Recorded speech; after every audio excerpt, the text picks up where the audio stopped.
5, 4, 3, 1. Off blast!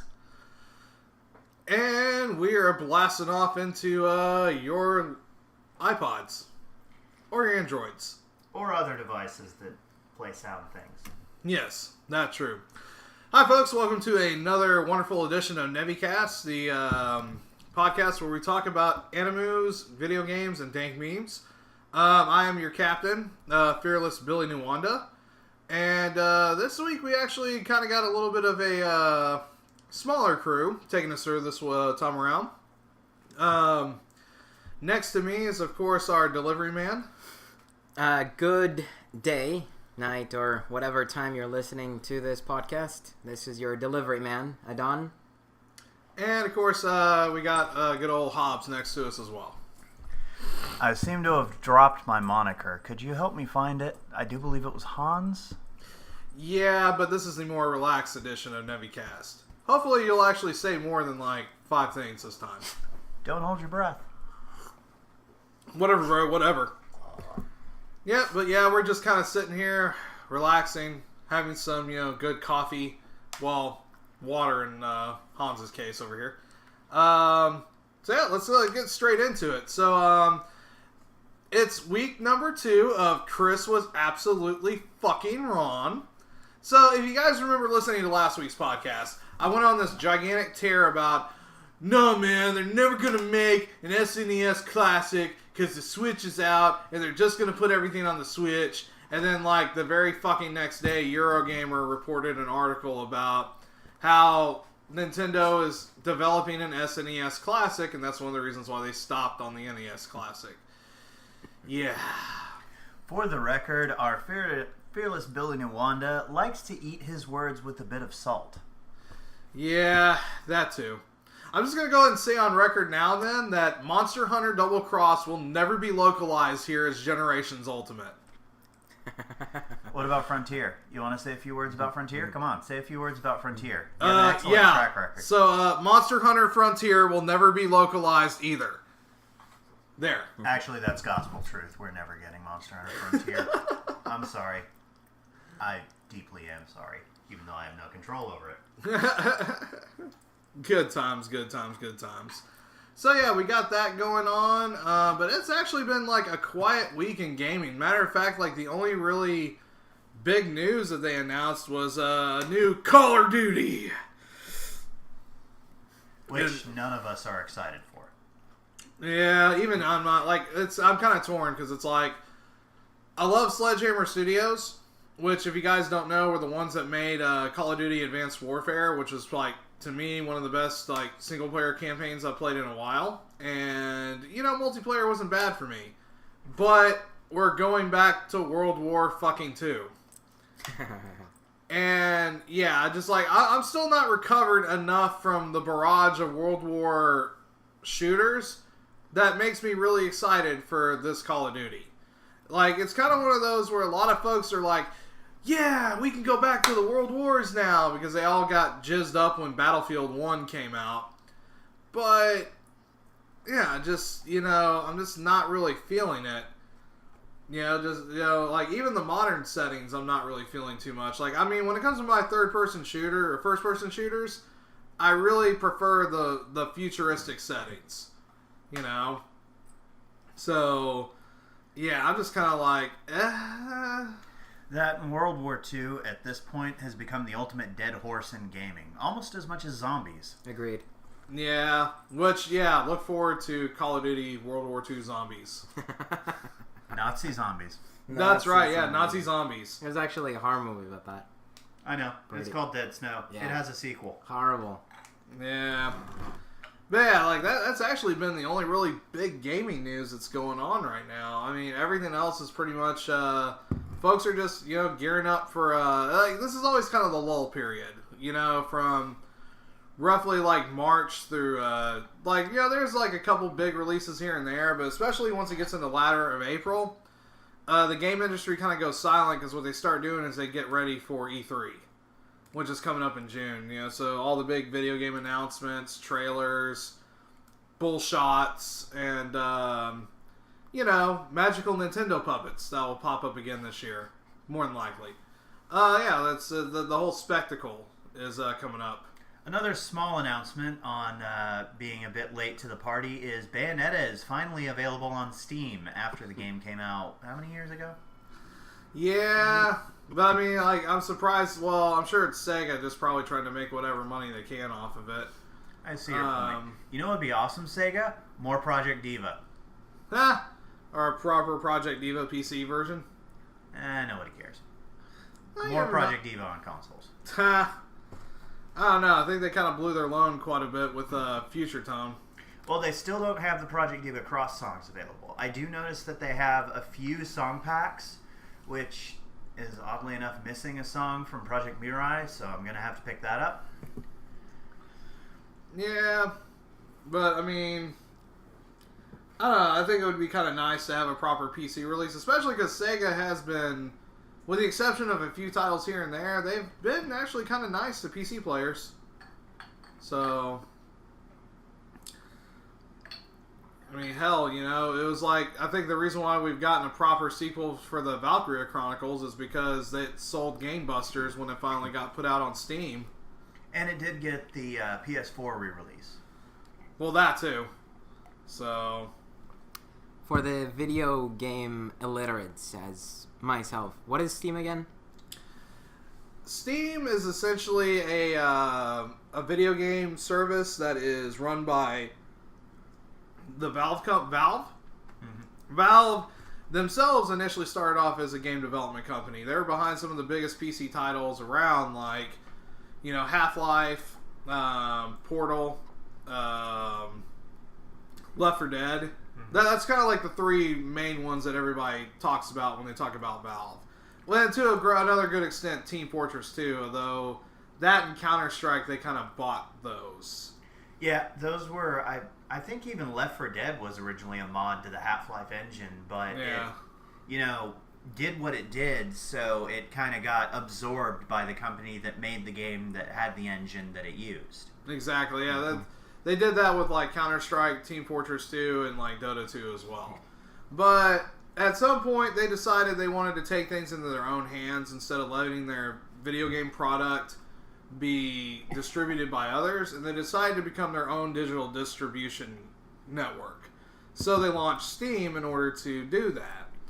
And Steam was so popular that other companies joined in on the pie, and now it's kind of gotten to the point to where Steam is really just about all that Valve does other than Dota.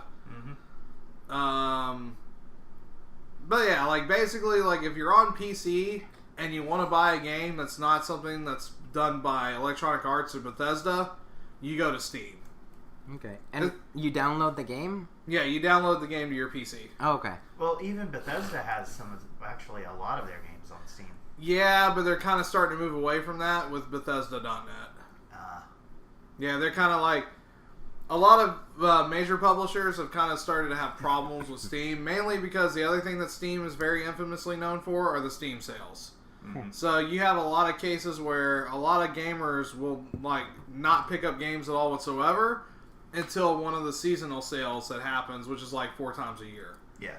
And as a result, you had a lot of game publishers that kind of said, fuck this, and they started their own distribution channels. Of course, EA has Origin. Bethesda is now getting their own deal going. Ubisoft has Uplay as well.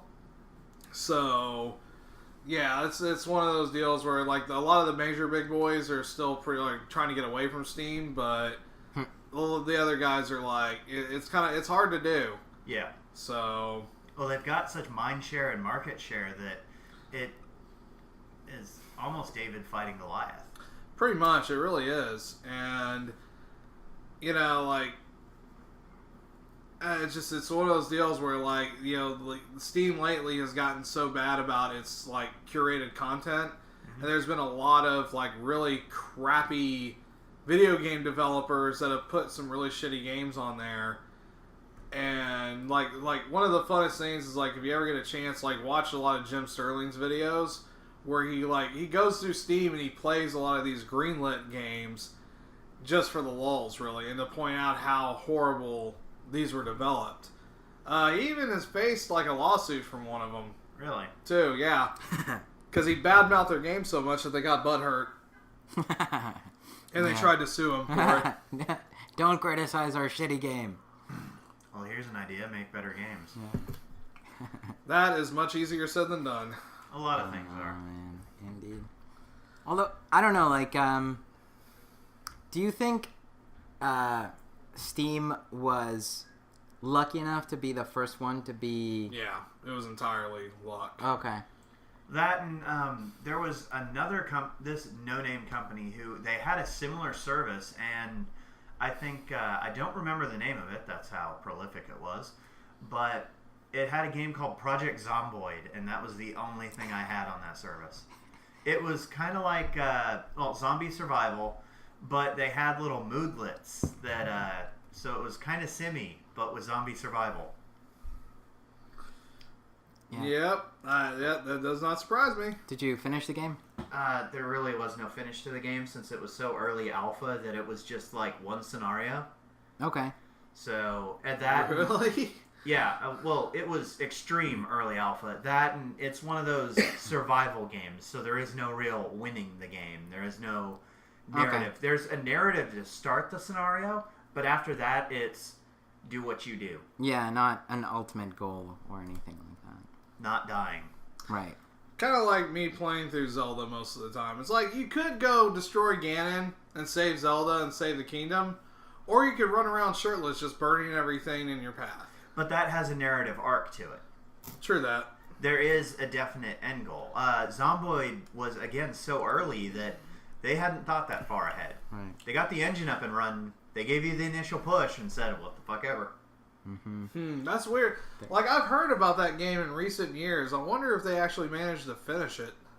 Probably. Yeah. Because that was like 2010 when I played it. Yeah. So what happens at that point? Do you start the game and then go as far as you want to and then save it and then keep going after that? In theory. Okay. Kind of crazy. Yeah, there was crafting mechanics, and it was a 3/4 overhead view, and it was an interesting game, but again, it was so unfinished that it was just a curiosity. You poke it for a couple minutes, and then you're done. Yeah. It reminds me of Grand Theft Auto Vice City to a certain extent, where you just did whatever you wanted. Well, again, that actually has a narrative arc running under the current. You're free to completely ignore it, but there is things going on. Yeah. Like, when you're tired of murdering hookers and taking drugs, you can go see what, you know...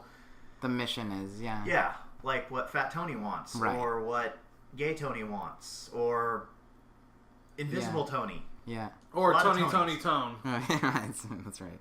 Or Tone Loke. Yeah, but there is a narrative versus not having one. Yeah, it's just... I keep going back to this, but the game was so early that they, you know, hadn't had a chance to implement the story. Yeah. Which a lot of games kind of put that on the wayside. It's like, you know, we have these awesome mechanics, and, you know, you can take drugs and murder hookers, and you can do all these things. Why am I doing this? Yeah. Because give us money? It's fun? No. I suppose what's so strange is that they would release it with it being so incomplete. Well, they do that a lot of time, especially on Steam. Basically, you're paying to play the demo / fund them finishing the game. Yeah, Steam Early Access. A really notorious example of that was Broken Age. That name alone does not inspire confidence. Well, yeah, it was kind of like what it was is that a while back ago, Tim Schafer and company at Double Fine kickstarted Broken Age, and they made a shit ton of money. Because it was based off of the goodwill of, you know, hey, it's Double Fine. They make great, quirky games, you know? Yeah. Well, what a lot of those folks didn't take into account is that Tim Schafer is kind of... he's one of those that's really notorious for letting feature creep get into his video games. They try to do so much within a game that they don't realize, oh shit, we have to put this out. And before you know it, it ran over time and over budget. Even with the millions of dollars, I think they got like almost 3-4 million from Kickstarter, and they ran out of the fucking money for it. Wow. For a point-and-click adventure game. Wow. That's bad. So they actually had to break it off into 2 parts and sell the first part on Steam now to get essentially as a proto-early access so that they could finish funding and developing the rest of the game. Right. And there's actually a couple things that we could unpack with this conversation. The first off being story-driven games versus player choice-driven games. Which do you prefer, Delivery Man? Choice games. I don't care about the stories. For stories, I read books. You know, like that kind of stuff.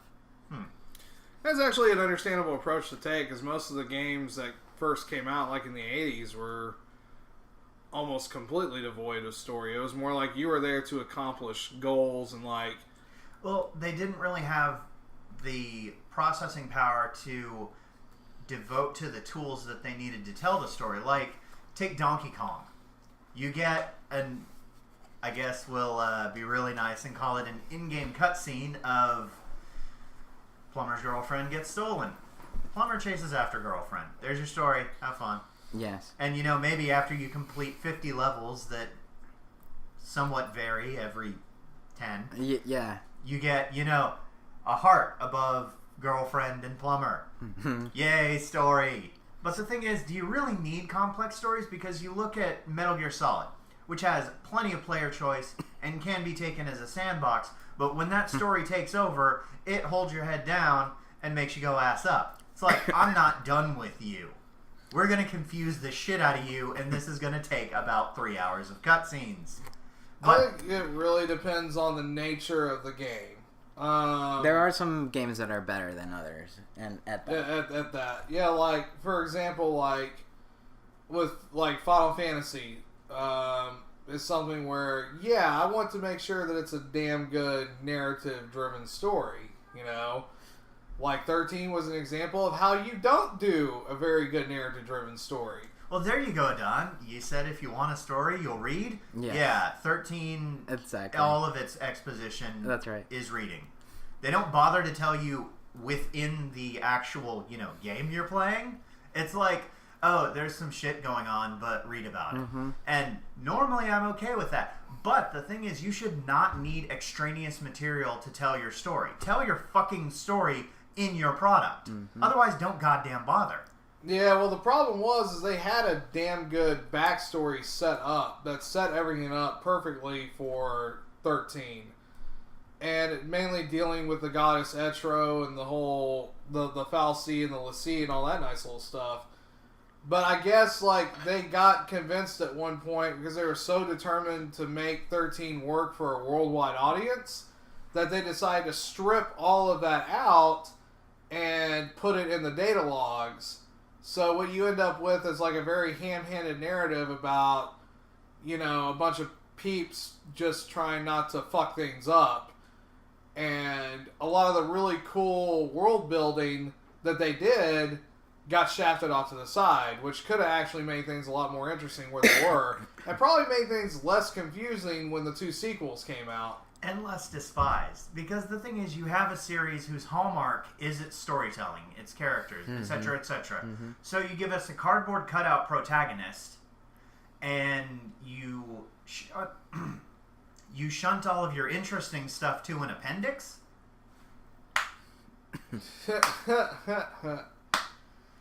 Yeah, I think a good balance in the very beginning, and I keep going back to this, is Earthbound and Mother 3. Where it was story driven and it was RPG, but it didn't go like paragraphs and pages of written stuff. Well, the thing is, with the older RPGs, they lent themselves well to storytelling because you could have dialogue between characters, and it would just be a bust of the characters saying what they need to say to exposit all over the audience's face. Right. And then you have another character with the towel so they can wipe that exposition off their face and get another load of it from the next character. Mm-hmm. Yeah. Plus, it helps with Earthbound that Itoi is a really good writer. You know, because a lot of his like copywriting work and whatnot in Japan is just really iconic, and it helped out a lot with Earthbound in general. And you know, like jumping back to that narrative of narrative-driven design versus gameplay-driven design. Like somebody else, like I do think that like a lot of Nintendo stuff balances that out pretty well for the most part. Almost too much so sometimes in the gameplay-driven design, but I think they're starting to really come through in the narrative part as well. Oh, esports. Yeah. Well, I think if they stick to one category or another, that's when it can really work out. Like, well, the thing is, if they do stick to just one category, you're essentially playing a movie. Like, with Soul Reaver. I love that game.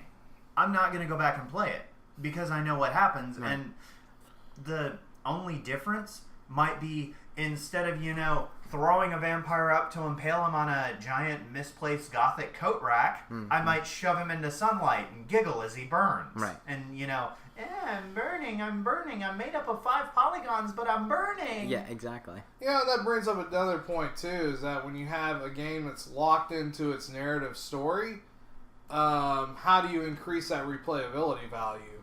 I do have to say the approach that 15 is taking is kind of neat. What would that be? Aside from New Game Plus and the character episodes? One of the things they're also working on is adding a multiplayer mode. Oh yeah, that does seem kind of cool, but how does it tie into the story? It just seems like it's ancillary. It's like, okay, all of these things have gone on, but you're just going to run around with your broskies and hit things. Well, what it actually ties into is the 10-year gap. Oh. Because they're like, yikes. Okay, gonna warn you guys now. Spoilers. So, if any of you guys do not like spoilers, please jump ahead. For everybody else that doesn't mind them, stay with me. We will be sure to annotate when the spoilers end so that you can safely navigate the Nevicast this week. Yes. It's all for you. Exactly. Okay, so this is the whole deal. At one point in the game, Noctis gets taken out for 10 years. Pulled away. In that 10 years, the world descends into ruin because of Arden bringing the darkness into the land. So, the basic gist of it is that during that 10-year gap is when the multiplayer is supposed to take place, because you and your broskies are supposed to be demon hunters that are out fighting the demons, trying to keep everything at bay until Noctis finally comes back. Now, is this just broskies, or can you make a brodette as well? I think you can make a brodette, but don't quote me on that, though. I don't see any reason why you shouldn't be able to, because, hell, like, when Erina joins your party, she kicks ass pretty well, too. Yeah. But, yeah, like, there's going to be, like, it's, like, with 15, like, it's very obvious, because, they had to take on the shambles of Final Fantasy Versus 13, and try to remake it into a brand new game. They had a very limited amount of time to do so. It makes, like, I can understand why they had to cut out so much stuff that they wanted to do initially, which is why, like, they keep patching in more and more stuff as the time progresses. One of the things I was planning on doing, because I've already beaten 15, got all the way to the end, saved the day, but I'm actually going to wait until all the patches have gone through before I do my New Game Plus, so that I can experience the entire story. Because, all those DLC episodes are plugged into parts of the story. They help fill in the gaps that you're wondering. It's just like, well, why did Gladiolus get a bunch of scars? Why is Ignis fucking blind after the Leviathan attack out of nowhere? What the hell was Prompto doing? And, besides, coming to terms with the fact that he's a fucking empty. Wait, they have empties in this game? Well, it's what they call Magitech warriors. Okay, like, continuing the spoilers territory and exposition. And what I don't get is, if he's a Magitech warrior, if he's just, a doll, essentially, how did he go from chubby in Brotherhood to, Well, in Brotherhood, you saw what happened. He worked out like a motherfucker. Yeah, but isn't he just a doll? A created being? Or am I misunderstanding Magitech warrior? He is a created being, but I'm guessing that the Prompto episode will get more backstory in this. But somehow he managed to magically escape Niflheim. Or I don't know if it was Niflheim, but they basically managed to escape the Empire. Was it because an innocent he slaughtered put a bloody handprint on his mask? Possibly. But I mean, the dude, he was still a kid, though, so... Nobody wants to pick up on that Force Awakens reference? I want to pick up on it, but unfortunately, like, it just doesn't, in the context of 15, it doesn't match. Empire, brainwashed soldiers. Yeah, but, like, he would have to already be an adult for that reference to work. Not really. Most Final Fantasies de-age their characters by a good 10 years. Yeah, but this is one of the very few that they didn't. And I'm going to pick on Cloud. It's like, he's, what, like 20? He's forever 22, right? Yeah, and, he's already, in theory, this badass super soldier, and he can master Mako and do all these things. Didn't you just hit puberty? Yeah, and I've already mastered the sword. Well, hopefully your balls drop soon, and then you got the full package. Not only that, but to be honest, a lot of that shit's, like, fucking false memories anyway. Because, like, you find out in the game that all that badass shit that he says he's capable of, he really wasn't. It's just that he had memories and shit implanted into him by Dr. Hojo. And the thing is, he basically tries to body snatch his boyfriend, Zach. And how old is Zach? Because Zach's the one who did all that shit. Yeah. Yeah, interesting set of circumstances. But yeah, back to what I was saying about 15, So they've got the multiplayer component working for the 10 years in the World of Ruin. Mm-hmm. And then, judging from what they're saying, it looks like they're going to add back in the Versus 13 content in the form of what's called the World of Versus. Because Noctis, during this 10 years, is kept in a suspended state until Bahamut judges it time for him to go reclaim his kingdom. So wait, he got put on a magical timeout? Basically. What did he do? What it is like, for those who have watched Kingsglaive, the powerful, the holy, the Lucis stone? We're just going to say yes. Yeah, but like, basically, like in Kingsglaive, the object that the Empire stole was a stone. Safeguarded by the Lucen family. It's what was powering the shield, protecting the city and the people. And also helped power the Kingsglaive.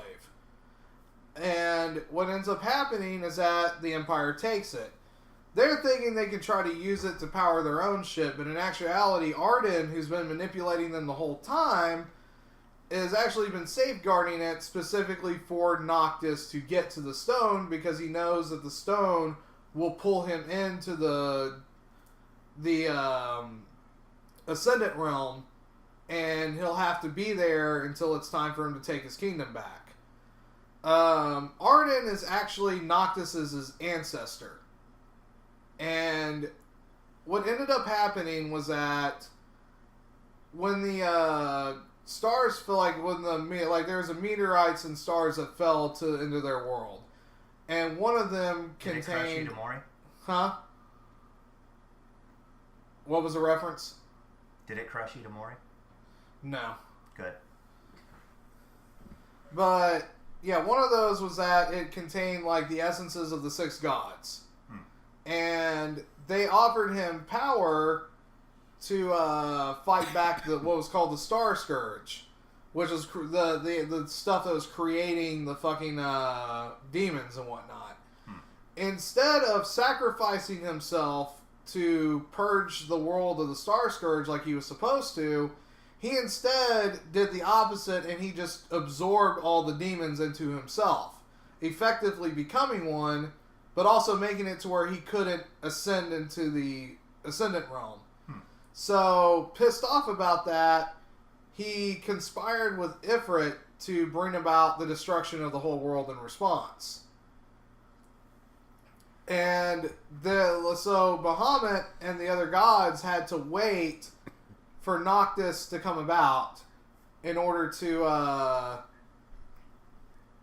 see that they had to finally get a King of Kings that would be able to destroy Arden and purge the Star Scourge away. So, yeah. And the last DLC, the Star Scourge is gone. Noctis is a hero. What are you gonna do? Actually, Noctis dies in order to do it. Mega spoilers. Dun, dun, dun. I was going to make a joke about doing nothing but fishing in an RPG, but, you know, if you had to go that way, that's fine. Yeah, because, because if you notice, after a certain point, you get the Wolfie Bro, and with the wolf, you know how you can jump back in time. Mm-hmm. Well, that's why. That way you can still go do shit in the open world, because as the narrative progresses, you basically find out that Noctis has to give his life up in order to take back the kingdom and purge the Star Scourge and destroy Arden. So, but it actually does something really cool in that it's the move that gets triggered for it, because first he gives up his life and it purges the Star Scourge. Mm-hmm. And then when he gets into the Ascendant Realm and meets Arden, he's absorbed all the other kings, including his dad, into him, so it triggers Knights of the Round. Huh. Yeah. Really fucking... It was a really well done scene. That actually sounds really cool, and I might have to play it just to see that. It's like, hey, asshole. Yeah. I brought this for you. Yeah, it was like one of those just really cool moments of Noctis with in the power of all of his buddies. Not quite as cheesy as you would think, but yeah, it was still. It's a common theme for endings in RPGs. The world ends with you. That happens because, again, more spoilers, but the final boss kidnaps all of his friends because it takes advantage of the dual screen without being idiotic and gimmicky. So you have companions that fight with him. They get captured. But as he fights the final boss, he frees them, and they do a super combined attack, power of friendship, love and hope, etc. Yeah, very true as well. Boy, we are really working in the fucking spoilers this week. We are. I think when we're Unbound, we just want to talk about these things, but we're such a fractious group that we really don't get the chance. I would like to take time to talk about something that has no spoilers, but it's not a very in-depth topic. Hatsune Miku Project Diva. I recently rediscovered my love of this game. I play this game once a day. I am a much happier man. I don't know what it is. I have piss poor rhythm. But it's a rhythm game made by Sega featuring, you guessed it, Hatsune Miku, the virtual idol of Krypton Future Media. And it's made by Sega, going back to the whole Sega does stuff and me wishing for more Project Diva. And it's just a really fun game. And certain songs, I mostly don't like the Kawaii Desune songs, such as Dear Coco Girls or The Secret Garden, but I rather like the more moody songs, like Rolling Girl, if you've heard that one. It's down-tempo, well, it's actually very up-tempo. It just has a descending scale, which makes it sound kind of depressing. And it is kind of a depressing song. It's about this girl who doesn't fit in, and unless I misread the translation, she's thinking about killing herself. Yeah, yeah, you hit it right on the head on that one. That's pretty much what it's about. And there's also Rakshasa and Carcasses, which I know is a very life-affirming and positive title, but it's about, mythical creatures, and it could be said that it's about other far darker things, but it's just a very screwy song, and it doesn't really toe into the anime opening that I do believe Miku was originally made to do. Yeah. And there's also some other ones where, like Magnet, where they heavily imply that Luca's a lesbian and she's in love with Miku. It's that one is more of a down-tempo, relaxed song, and yeah, a really fun game. I enjoy it thoroughly, and anytime there is a new release in that series, I will hunt it down and I will play it. I've been thinking about doing a Let's Play of it, but I'm not that good, so it wouldn't, be the highlight of the week. Of course, I'm also not that good at Bloodborne, but I continue to play that for your amusement. Speaking of Bloodborne, we'll wrap up today's gaming talk with something that we actually picked up recently, which was Bloodborne, the card game. So yeah, they actually made a tabletop game of Bloodborne. So it's kind of got an interesting setup. There's not a whole ton of components you have to worry about. You have like your monster decks, you have your equipment decks.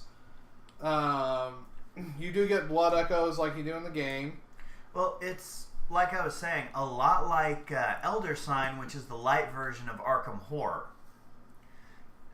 In the game, the setup is that you're going into the Chalice dungeons, which a lot of people didn't like in Bloodborne, and I can kind of see why, because it is copy-paste tiles, and while running a Chalice dungeon in Bloodborne the other night, it horribly glitched out. So there were no enemies, no lamps besides the first one when I entered, and at the end of the dungeon, instead of being walled off like it should, there was an endless gray chasm of permanently falling abyss. Not you fall for a while and then you died. No, I had to reset my system because character was falling for 5 minutes, and yeah, luckily it didn't corrupt the save data.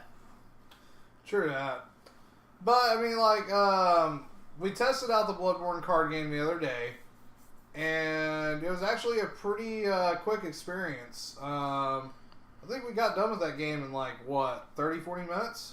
Around about 40. Yeah, so it's not like you're sitting down for something like Arkham Horror or whatnot where you're going to end up taking, a good hour or two to play. It's set up to where it's pretty easily pick up and playable, and you can get a game knocked out really quickly. I mean, even for our group, which we're kind of notorious for spending an hour and a half just looking at rules alone. Oh no, I made sure that we played as we read. Yeah.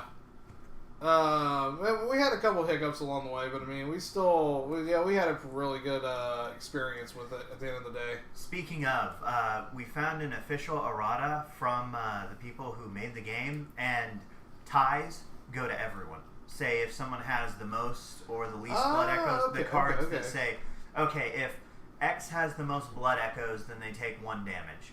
Okay. If everybody has it, then it goes to everyone, which actually makes little sense to me because semantically, if there's a tie, then no one has a majority. Interesting. But that's what the people who made the game came out with, so that's what we're going to go with. Yeah. Yeah, just to let you guys know, of course, as we wrap things up on the gaming stuff, this upcoming Saturday, April 29th, is International Tabletop Day. Something that was kind of started by the wonderful folks over at Geek and Sundry, and it's kind of spread out ever since. Basically, a lot of your local game stores, local comic book shops and whatnot are all going to be probably hosting different festivities throughout the country and throughout the world, actually. So, yeah, go look that stuff out. Find some folks to play some tabletop games with. You'll probably like it. Why don't we start a national trend? We should get to work on that. Yeah, well, we haven't quite been able to make National Dank Memes Day happen just yet. Good. Now, in the meantime, we'll brainstorm something better. Yeah. So, this week, I kind of want to do something a little bit different. Because I kind of want to, get you and Adon kind of going on a little bit of something. Because, I know something y'all two have been wanting to talk about for a while now has been good old Bleach. I was getting ready to say Bleach, damn it. But now, because I know y'all are both fans of Beserk. They both contain big swords.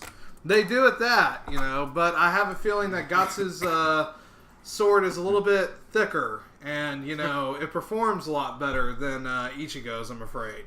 Yeah, it's constantly shrinking, and he gets performance issues. Like, that final gets Gatensho thing, not worth it. Gatsu just swings the fucker. People get cut in two. It's got a lot of really good lube from demons. Mm-hmm. Also, it can hit spirits because of how many demons it's killed. Yeah. Boy, we really are going in with the sex jokes this week as well. It's like spoiler. That what we do? Yeah, but like I would say even more so this week. It's kind of like spoilers and sex jokes so far. But yeah, there's our title. Oh lordy. Yep, that is our title. We're running with it. So yeah, let me ask you about. So how far are the both of y'all in the Beserk story? Let me ask you that. I'm caught up with season 2, so episode 4. I haven't watched it yet.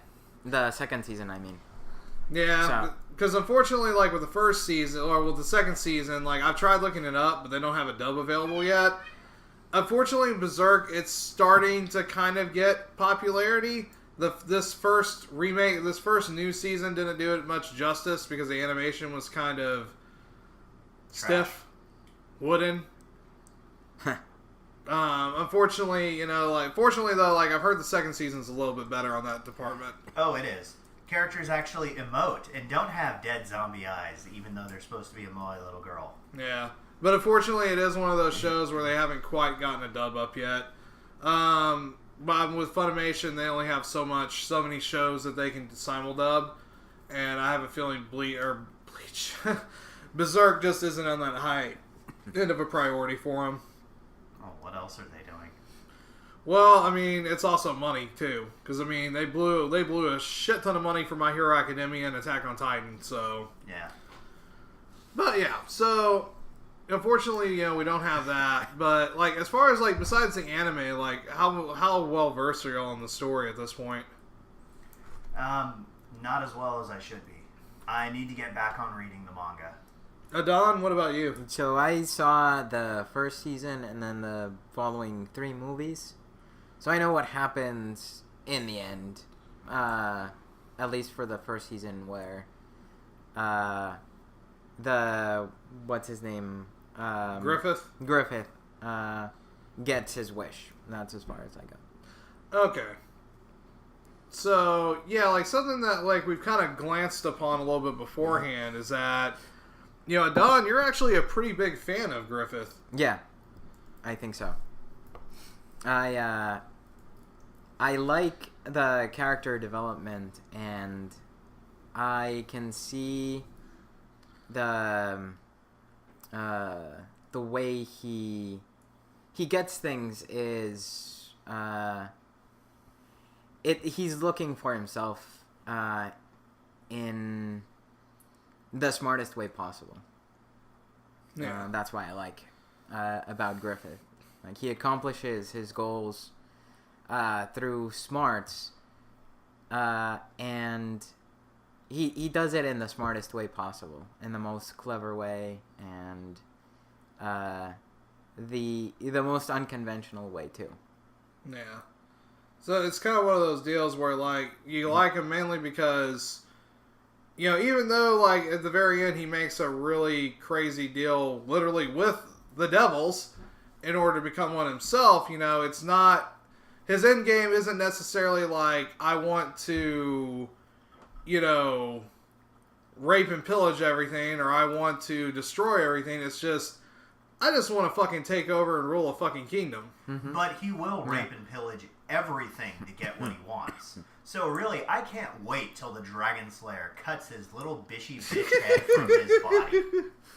I think that fight's actually going to be a lot more difficult for Gatsu to go through than you would think. Oh, I'm well aware. So, and the thing is, that's Gatsu's entire bag. He always does things the hard way. And it's not clever, it's not pretty, it's not well thought out, but it's the way that makes the most sense to him. Yeah.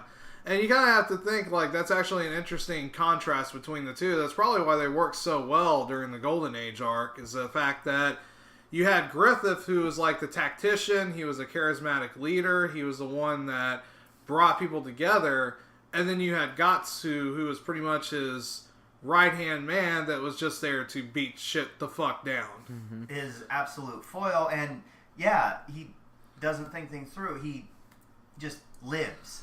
Yeah. He's almost guided by pure instinct. Yeah.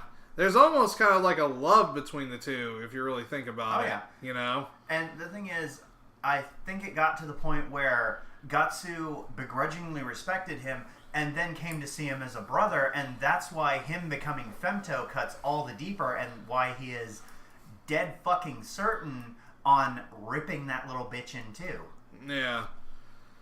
Of course, yeah, well, I mean, of course, you know, like, it is kind of, like, rough, though, to kind of, because you also have to take into account, you know, what broke Griffith to the point. Like, because, I mean, on one end, you can say he was always destined to go for the egg in the end to activate the God Hand. But on the other end, you know, you have to look into what drove Griffith at that very last moment to even make that choice to begin with. Because he was pretty fucked up when he got caught. It was held in that prison for a while. True. And the thing was, he was probably going to do it anyway. I think that they might have just added that to give him a somewhat layer of sympathy. Because the thing is, it goes back to one of the big things about talking about the philosophy of the Joker is that everyone is one bad day away from being a complete and utter monster. True that. Thoughts about that, Adon? Well, I think that what I agree with the fact that it was going to happen one way or another, him becoming Femto, but it was Guts who prevented him from getting there, and what the reason why he was caught to begin with is because he seduced the king's daughter, and that was something that he did because he was frustrated at him staying in this role as a charismatic leader. In other words, not being able to ascend towards becoming king himself. Yeah, exactly. Well, that, and he was also frustrated because Gatsu left. This one person that he might have seen as an equal said, you know what, that's cool, but since, you know, we're technically equals, I'm going to go do my own thing. And, you know, Griffith had literally a tantrum and fucked the first thing with a vagina, and that got him fucked and led to the Band of the Hawk being murdered. Yeah, that also brings up another point, too. You know, if you think about, like, the what-ifs, is that if, you know, Gatsu and Griffith had managed to, like, stick it out, you know... Because, again, we all agree that Griffith would have probably triggered the God Hand. But if they had stayed together, at least, as a group, you know, and, like, you know, and Casca and then Griffith and Guts had found a way to all coexist together...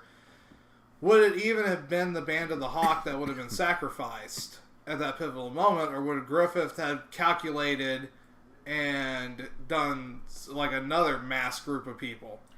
Actually, he probably would have done the entire kingdom of Midland.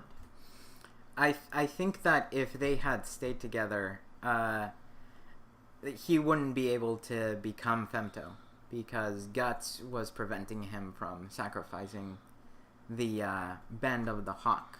Well, no, I definitely think the Band of the Hawk would have been sacrificed, but my main thinking is, like, if they had stayed together, you know, my thinking is that Griffith would have eventually had triggered the God Hand out of his frustration. We've all agreed on that, but what we're saying is that I'm thinking that he would have found a better target. He would have found a more suitable target than the Band of the Hawk to do it with.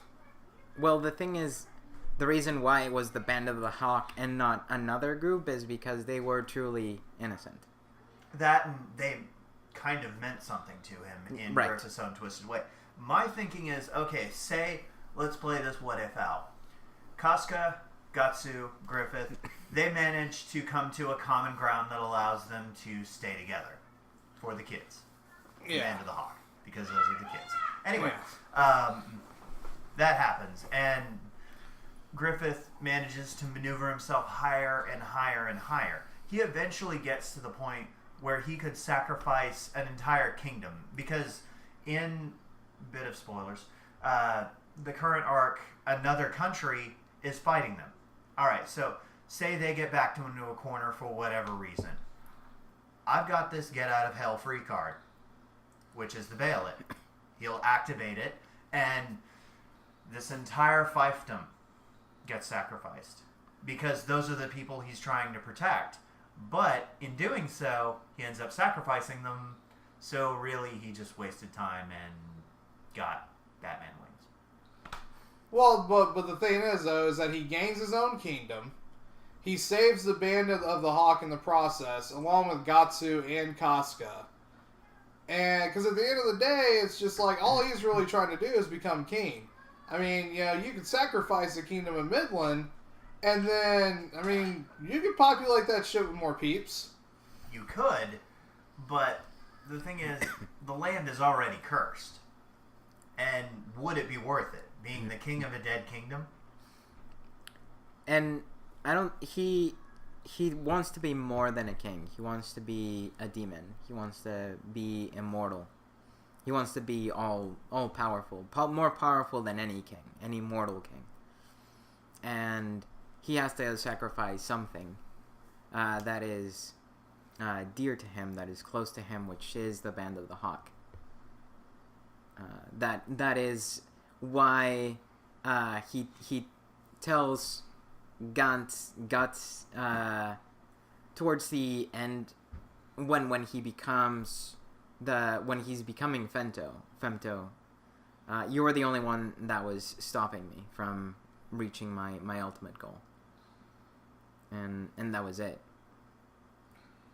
Which that kind of makes it bittersweet, because if he's the only one who's stopping him from reaching his goal, that means that Gatsu was the only one who was keeping him holding on to his humanity.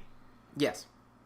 Yeah, from a pure narrative standpoint, yeah, that does fit in very well. So. And again, you notice that most of the time when I look at things, I look at characterizations and story structure. Yeah.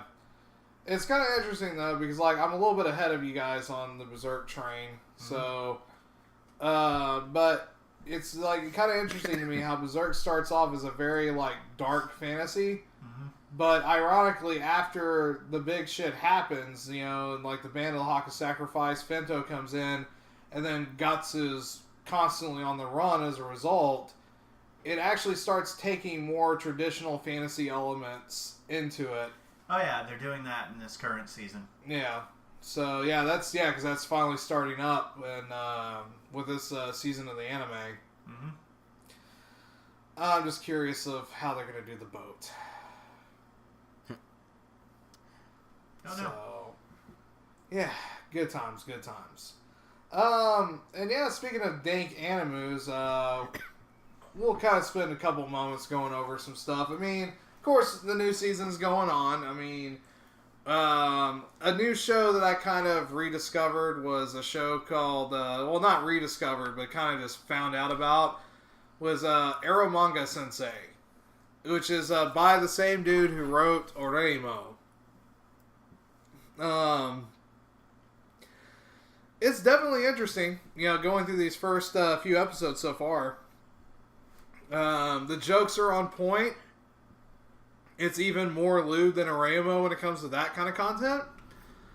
And I think that the light novel author of this story probably saved himself a little bit of grief by making the age gap much larger between our protagonist and the little sister this time.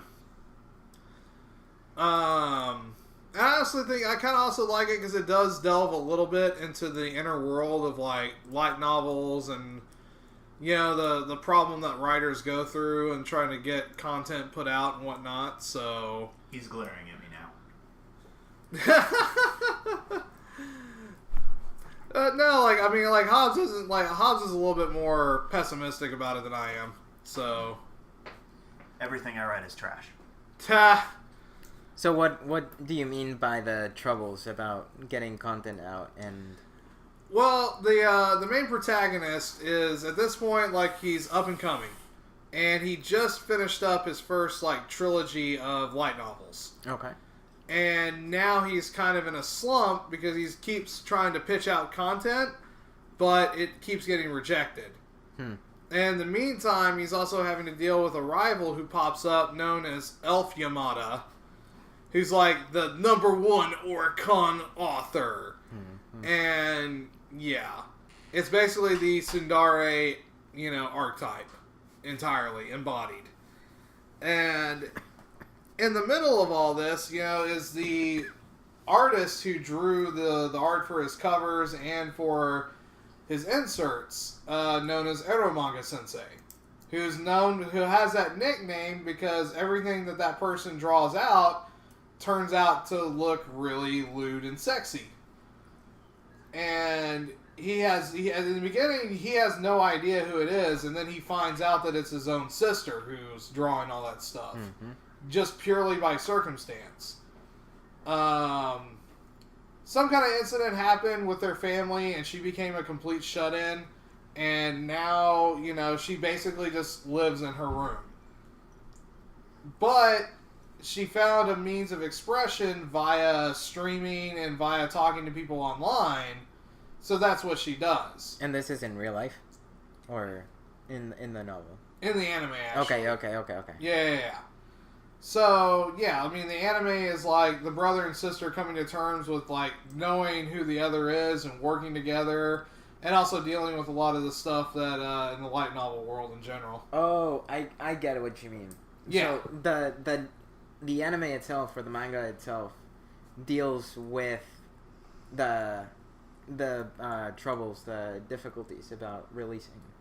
Yeah, difficulties are releasing it against... It also has another backdrop of the relationship between the brother and sister, why it fell apart in the first place, and what the brother can do to try to fix everything. Okay. So, yeah, it's got a really interesting setup, but, like I said, I know Hobbs has his own kind of grievances with it, to an extent. I just can't get into it. Yeah. It's not that I have a specific grievance with it. It's just what I've seen did not impress me. Yeah. I don't know, we had better luck getting Hobbs on Miss Kobayashi's Dragon Maid. Actually, no. That's another hard pass one. I'm sorry, dude. But it's okay. It's because Hobbs knows the truth that he's born to cosplay Fafnir Dono.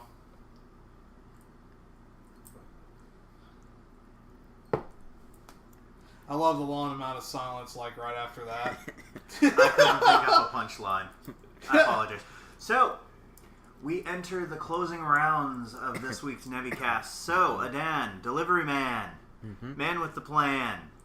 We're just going to call you Stan. Okay. I'm done rhyming. What are you up to this week?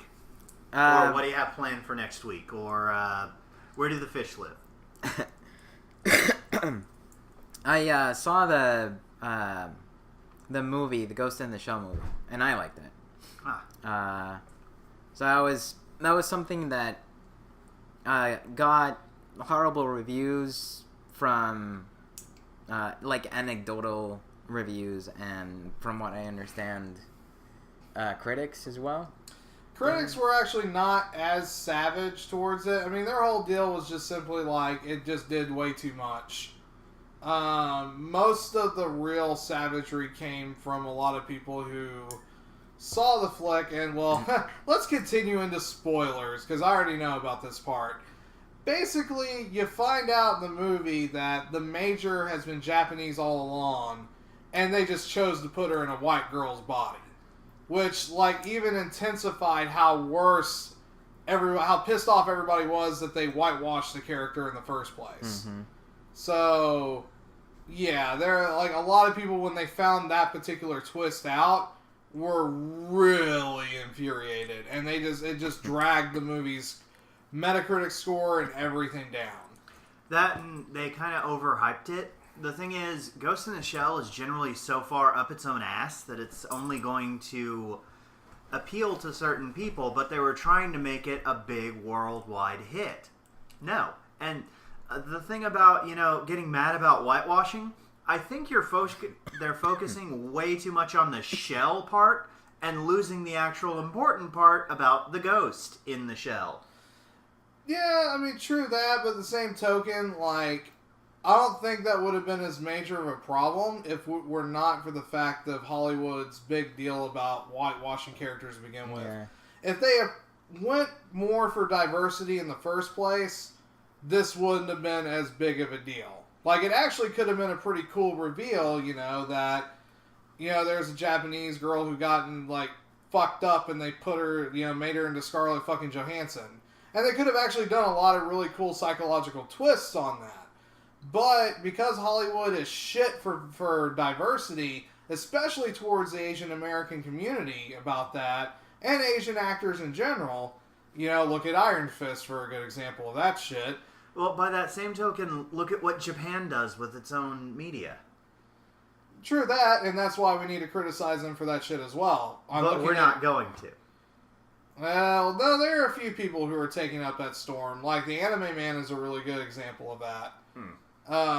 He's actually, he's a dude who, a YouTuber who lives, spends, half time between Japan and Australia. Mm-hmm. And, there are some times when he will see stuff and he immediately pounces on it and it's just like, what the fuck? So, I mean, the criticism is starting to kind of get there more and more. Like, Terraformers is a really big instance of what the fuck, Japan. Of course, you wouldn't know it as much by the anime, because in the anime, they completely changed up a lot of the designs. But yeah, it's just one of those where, everything that I've heard about Ghost in the Shell is actually that it's a decent flick. But, yeah, there's a lot of stuff they really screwed up on. And unfortunately, I think that'll probably continue to negatively impact anime adaptations going forward. The only thing I've got even a decent high hopes for is that if they lock in Jordan Peele to direct Akira, as has been rumored. Because, with Jordan Peele, if there's anybody who would actually go for and cast a largely Asian American or Asian cast, it would be him. Just based off of Get Out alone. Yeah. I think if you want to get really picky about it, you could argue in the movie that it's a guy from the West and the U.S. who's making these robots. So he wouldn't make an Asian-looking robot. You'd be surprised. Not in this movie, at least. Yeah, not within the narrative of the movie. Yeah, I get what you're saying, It just, like I said, it's one of those where there's so many ways they could have handled things better and avoided a lot of the controversies that they did, and they just went for it anyway, just thinking, oh, it's Ghost in the Shell, people are going to go see that shit. And, yeah, that didn't quite happen that way. Yeah, I would go back to the point that they're being too anal about being Japanese. Get over it. It's about the ghost, not about the race. Yeah, I think it would have, I think they should have even gone even further and just done a completely original adaptation, and kept the concepts of Ghost in the Shell, but just went with an entirely, you could keep the futuristic setting and keep a lot of the concepts, but just go with a completely original story, that could have told things just as effectively, But then again, they wouldn't be able to sell the major concept. Yeah. And that's what they needed to do. And they do pay respects to the Japanese aspect of it, or side of it, because one of the protagonists is Japanese, and he only speaks Japanese in the movie. Spoilers. Yeah, this podcast is full of spoilers this week. So Hobbs, what's something that you've been into this week?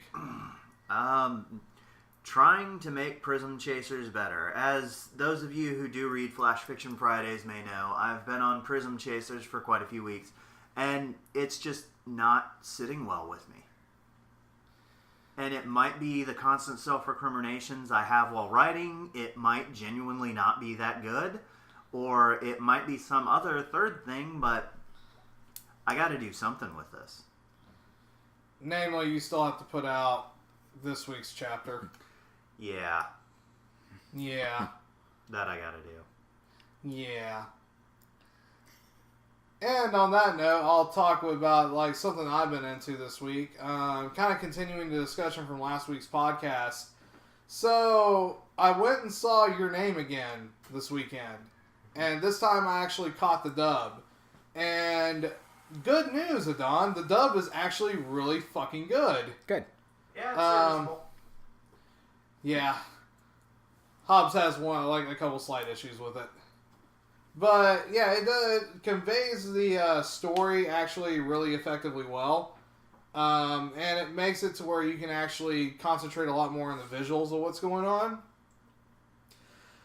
Which is kind of nice because for a really high-level hand-drawn animation with very minimal amounts of CG, your name looks really fucking stunning. That it does. So, for folks that are kind of hung up about whether they need to see the dub or not, I highly recommend it. It's not, Cowboy Bebop God-tier levels of dub, but it's not, early 90s manga levels of dub either. So, yeah, if you get a chance, definitely go check it out. It's definitely worth your ticket. Yeah, I would wholeheartedly recommend it. I would still recommend the sub over it, but that's just me. Yeah. And, once we get it on to actually see the flick, we'll we're actually going to do planning a special podcast when we really kind of go in depth because there's a lot of stuff to your name that can be peeled apart and dissected, and yeah, we really this is something that we would probably spend at least a good hour and a half, couple hours on, so be on the lookout from that from us. Yeah, that's been my main bag this week. So on that note, I think we are going to go ahead and get ready to sign off. Thank you guys for joining us this week. As always, if you're on iTunes or Google Play, just search up NeviCast and you can find us very easily on there. And, of course, we have the NeviCast. We also have our NeviQuest, which we run once a month. And pretty soon we've got a new feature coming up, which is going to be Adon's Thoughtful Thursdays. Yes. In which allows our delivery man to go completely unchained and unglued and uncentered and I can't think of enough unstuffs. But yeah, it'll... Uncola. For those guys who like the Adon's Corner, this is basically going to be like a bigger, hyper version of that, which allows Adon to really kind of go in-depth into a lot of the stuff that he talks about. Really digging into the psychology of anime, and especially for a lot of the shows that you wouldn't necessarily catch on a semi-regular basis. So look forward to that. We got that coming soon. And of course, always catch our Let's Plays throughout the week. FM Panda is on Mondays, Rum is on Wednesdays, Pants Plays is on Tuesdays, and then Nevi Double the Fighting's on Saturdays. But yeah. On behalf of Hans and our delivery man, this is Fearless Billy Nuwanda telling you good night and good luck. Later.